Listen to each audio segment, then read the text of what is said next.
Well, welcome to question 98 of the Secunda Secundae. The topic for this lecture is perjury, and I am Dr. Thibault. When we're looking at perjury, we have to place it within its context. Perjury is under the virtue of the cardinal virtue of justice, under the part of justice, properly called religion, which is a virtue in and of itself, which attempts to give God God's due, what is due to God. Perjury clearly is not a virtue, it's a vice. So it is a deficiency of the moral virtue of religion. So it's a deficiency, and it's a deficiency in word. The other deficiency in word was the temptation of God. So the two use of words, the use of language, which are deficiencies of religion, which are irreligious, is another term for it, are temptation of God and perjury. Soon our next two topics will be indeed, and that will be sacrilege and simony. Now, the forms of perjury.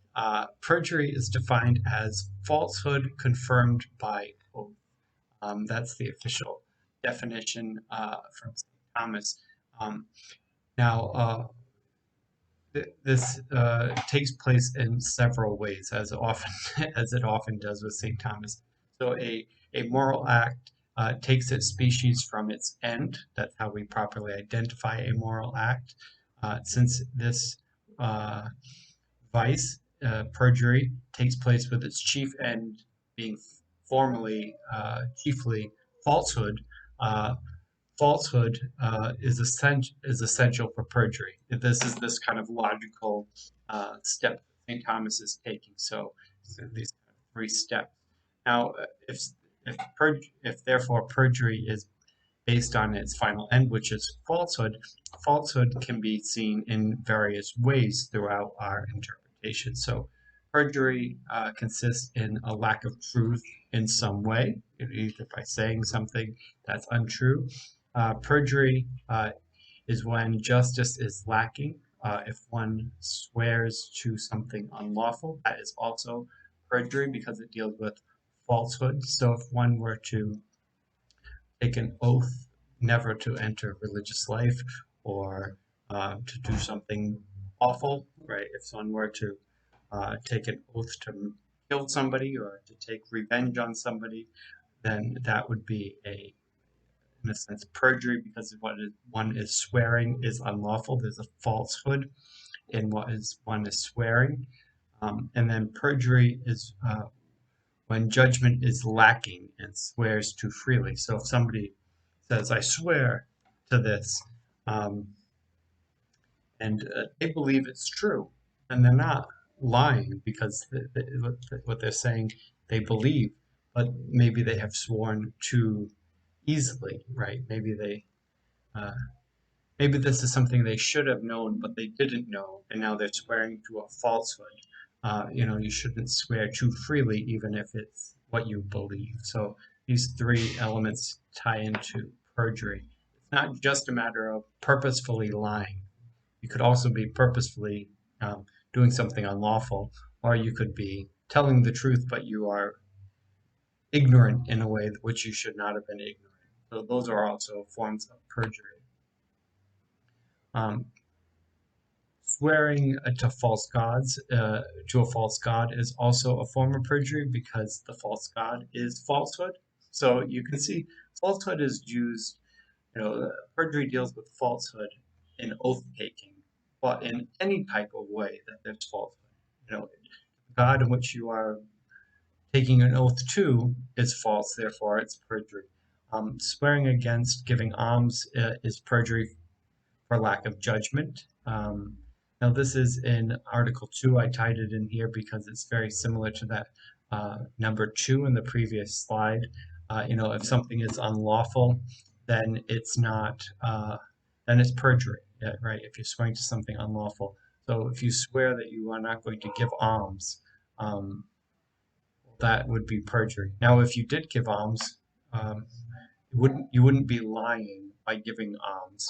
you should give alms. So the perjury would have been swearing that unlawful thing to begin with. That would have been the true sin, not the going back on that and giving the alms. Swearing against entering religious life or doing something good is a lack of justice in there, and perjury. There's a falsehood, there's a falseness in there, and it's unlawful to make an oath in that way, particularly in God's name, right? To take an oath against something God has called you to do is a contradiction. You can see that. Right? If religious life is service towards God and giving God one's due, and then you swear not to give God what is due, that is a contradiction in and of itself. So the thing commanded must be lawful and virtuous, and not be unbearable or immoderate. St. Thomas points out. Now one can commit accidental perjury as well. Now, if one accidentally lies, right? They believe they're telling the truth, but they actually are telling a falsehood. It's still perjury, right? Because there's a falsehood, but it is materially false, right? The actual fact is false, but it is formally true in that what you intended to do by making that statement was to tell the truth. So the form of what you did was true, but materially it was false. Now, if one person purposefully lies, then it is materially false and it is formally. If one see, this is a mistake. So if one purposefully lies, it is materially false and formally false. It's both false. Now, if one purposefully lies but accidentally tells the truth, it's kind of comedy of errors. All right, if one purposefully lies but accidentally tells the truth, then it is materially true, but formally,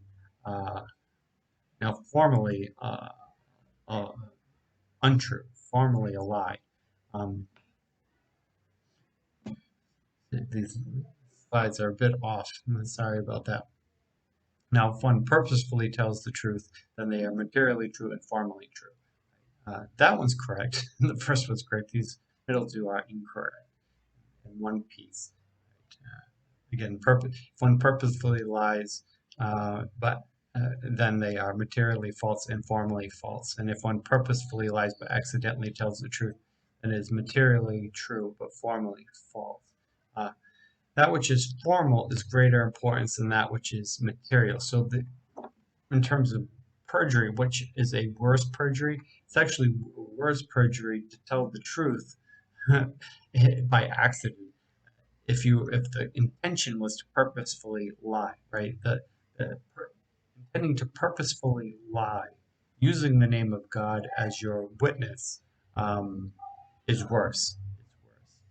If you accidentally lied, if you accidentally said a falsehood, it's less grievous than if you intentionally were using the Lord's name in a vain way like that. Perjury is always sinful, even when accidental, and I think St. Thomas's rationale behind this is pretty good. To swear is to call God as a witness. It is irreverent to call God as a witness to a falsehood. So you should not call God as your witness if you are lying. That seems fairly obvious. And if you were to do that, that would be a very irreverent thing to do, because it implies that God is consenting to your lying, God agrees with your lies, or is indifferent to the truth. Both of those statements are irreverent. God is promoting lies or is indifferent to lies would be irreverent. Perjury is as a mortal sin. Now this is interesting because most of the times when the question is it a mortal sin, it's usually, well, there's degrees, right? Sometimes yes, sometimes no. This one's more clear that perjury is basically always a mortal sin, because by its very nature it implies some type of contempt for God, since the reason it is sinful is irreverence. So, if one were to take the Lord's name in vain, take the Lord's name as your witness, and you take the Lord as your witness and you knowingly are lying, um, that's that's irreverent, right? It's irreverent towards God. And there's no way to be irreverent towards God and it not to be a mortal sin, because God is the one to whom the greatest amount of reverence is due. Therefore, to be irreverent toward God is perhaps one of the greatest sins, right? Now, if one were to do it accidentally, right, one should know better, right? It's one should not swear an oath if one doesn't fully know, right? You shouldn't be. If you don't know, say you don't know. But if you are swearing with God as your witness, you better be very serious about that and not vow to, swear too easily, too freely. Um, Clearly, there's a difference in degree, though, even within that. Now, if one swears falsely in fun, which people might say, I swear to God, I swear to God. Um, we covered this a bit in the section on oaths. Um, if one were to swear falsely in fun, St. Thomas said it's nonetheless irreverent towards God. Therefore, it is not excluded from mortal sin, and that's in the response to objection 2. Um, uh, to jokingly call God as your witness is perhaps worse than than irreverently doing it in a serious way, right? The joking nature can almost make it a worse sin in some regards. Um, so either way, it's not good. You should not be ever swearing or committing perjury to something that's not true, because you're calling God to stand by your statement. Now, the last one I think is one of the more interesting ones and probably a greater challenge to us as a culture, right? Maybe this is some of the countercultural stuff, the more important stuff that we find, because it's really pointing out maybe presumptions we have about our society and about freedom that we should reconsider. Right? So, can we demand others to take an oath? Now, St. Thomas breaks it down into two groups. One is, can a private individual demand somebody to take an oath? And St. Thomas points out, if you're doing it, it's to get some type of assurance in some way. This doesn't mean in a court of law, because that would be a public individual, a judge doing it. So he's just saying, if you're in a business, you're at your house, you're at somebody else's house, you're putting them on the spot in a non-legally binding way, civilly, legally binding way. You're saying, give me your word, give me, swear that this is true, right? Are you going to pay? Said you're going to pay your rent tomorrow. Swear to God that you'll pay your rent tomorrow. Can you say that to somebody? Swear to God you'll pay your. If you're saying you'll pay your rent tomorrow, swear to God that you swear to God that you'll pay your rent tomorrow. Um, St. Thomas points out is this is not a good thing to do, right? This should be done extremely rarely and under severe circumstances, not, you know, you're going to show up for coffee tomorrow, you always run late. Swear to God you won't be late, right? We should not be constantly pushing people to take oaths before God, because, if the person falls short, uh, as the last slide pointed out, it's a mortal sin. You don't want to be putting people in a position of mortal sin. Now, even more so, and this is an interesting point, is if you know the person is a frequent liar, right? They keep telling you lies over and over again. They're not going to tell you the truth. St. Thomas points out, at best, you can't depend on that oath anyway, right? At best, it's the person lies all the time. It's useless, right? It's useless at best. At worst, you're putting the person in a position where they're going to commit a mortal sin, right? They're going to perjure themselves. So don't do that. Don't put somebody in a position when they're going to perjure themselves. That would be not loving your neighbor as yourself, right? The person should start to tell the truth. You should work on helping that person to tell the truth. But by committing them to an oath that you know that they're not going to keep is not how you get them there. Um, we kind of kind of find joy, I think, in you know having our negative feelings about people confirmed, right? We know that person's going to lie. We know they're not going to do it. We know that this is, so let me put them on the spot, And then when they fall through, go, see, I knew they weren't going to do it. Well, that's not how we should treat our brothers and sisters. We shouldn't try to do that. We should try to help them become better. We shouldn't try to uh, bring them down further damnation, right? That isn't helpful. Now, for public matters, that's different. So, a judge, for example, a public individual, can put a person on oath, even if they know the person is a liar, because the judge is not putting them on, asking them these questions for his own sake, right? The judge's own sake. They're doing it because of the other person, right? If the defendant is a known liar, then you're putting them on oath for the sake of the prosecution, the plaintiff. The person who's been wronged is the person who uh, is the reason why you're putting them on oath, holding them to an oath just to tell the truth. Now, ultimately, this falls on them whether or not they are going to do the right thing or not. See, if you can look at the difference between the two. The difference between the two is the second is really for the common good. It's really, you know, there's a public level of accountability there versus, just an individual who, uh, I don't know. With an individual, you know if the person is trustworthy or not. You don't have to hold them to an oath. They were either going to do it or not do it. You probably already knew that ahead of time. And, to do it just to dig a hole deeper for that person and just to shame the person deeper, it's just not the right approach, right? If the person owes you money, then or has done something wrong, bring them to court, and then they can be held accountable to the common good there. But as an individual, it's not binding anyway, right? It's not binding anyway. Swear to God that you'll pay your rent tomorrow. How binding is that anyway? The only purpose it serves is to damn the person. And that's just not, that shouldn't be our attempt.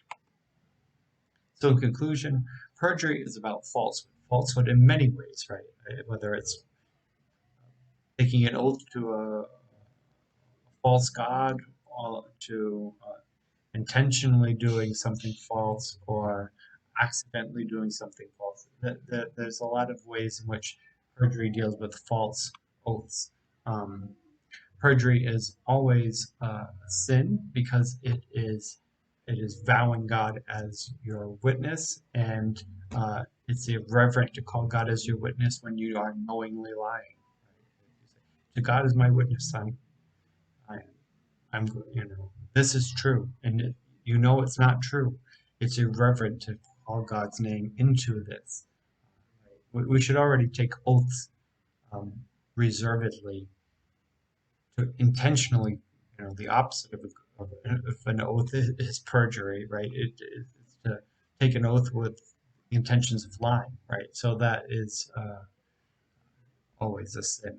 It's a mortal sin because it's at the heart of it is irreverence towards God, and there's no way to be irreverent towards God and it not be a mortal sin, since giving God God's due is a chief moral virtue of religion, and to be irreligious, irreverent, is a mortal sin. Even if it's done jokingly, it's still even more so irreverent in some ways. So even more irreligious, to use the name of God jokingly. Uh, and private individuals should not command oaths lightly, right? I think that's a lesson to be learned. But public, a court can hold people to be truthful. If the person commits perjury in court, that's fine. But as individuals, we probably should not be forcing those types of oaths on people, um, unless it's for a very serious matter. Okay, well, this is a short section, so we let go of this, and we're moving on to irreligious acts of deeds next.